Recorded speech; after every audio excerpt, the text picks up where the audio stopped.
Afterwards, Jesus appeared again to his disciples by the Sea of Galilee.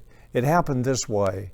Simon Peter, Thomas, also known as Didymus, Nathanael from Cana in Galilee, the sons of Zebedee, and 2 other disciples were together.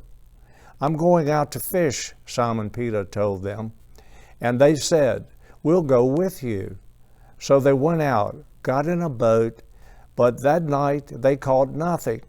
Early in the morning, Jesus stood on the shore, but the disciples did not realize that it was Jesus. He called out to them, "Friends, haven't you any fish?" "No," they answered.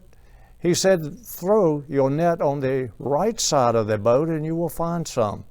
When they did, they were unable to haul the net in because of the large number of fish. Then the disciples whom Jesus loved said to Peter, "It is the Lord." As soon as Simon Peter heard him say, "It is the Lord," he wrapped his outer garment around him, for he had taken it off, and jumped into the water. The other disciples followed in the boat, towing the net full of fish, for they were not far from shore, about 100 yards.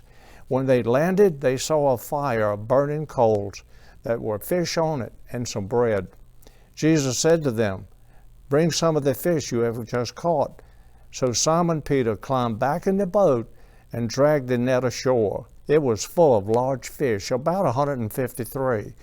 But even with so many fish, the net was not torn. Jesus said to them, "Come and get breakfast." None of the disciples dared to ask, "Who are you?" They knew it was the Lord. Jesus said, "Come, take the bread," and gave it to them. And they did the same with the fish. This was now the 3rd time Jesus appeared to his disciples after he was raised from the dead. Jesus reinstates Peter. When they had finished eating, Jesus said to Simon Peter, "Simon, son of John, do you love me more than these?" "Yes, Lord," he said. "You know I love you." Jesus said, "Feed my lambs." Again, Jesus said, "Simon, son of John, do you love me?" He answered, "Yes, Lord, you know I love you." Jesus said, "Take care of my sheep." The 3rd time he said to him, "Simon, son of John, do you love me?" Peter was hurt because Jesus asked him the 3rd time. "Do you love me?" he said. "Lord, you know all things. You know that I love you." Jesus said, "Feed my sheep. Very truly I tell you, when you were younger, you dressed yourself and went where you wanted. But when you were old, you will stretch out your hands, and someone else will dress you and lead you where you do not want to go." Jesus said this to indicate the kind of death by which Peter would glorify God. Then he said to him, "Follow me." Jesus turned and saw the disciple whom Jesus loved was following him. This was the one who had leaned back against Jesus at the supper and had said, "Lord, who is going to betray you?" When Peter saw him, he asked, "Lord, what about him?" Jesus answered, "If you want him to remain alive until I return, what is that to you? You must follow me."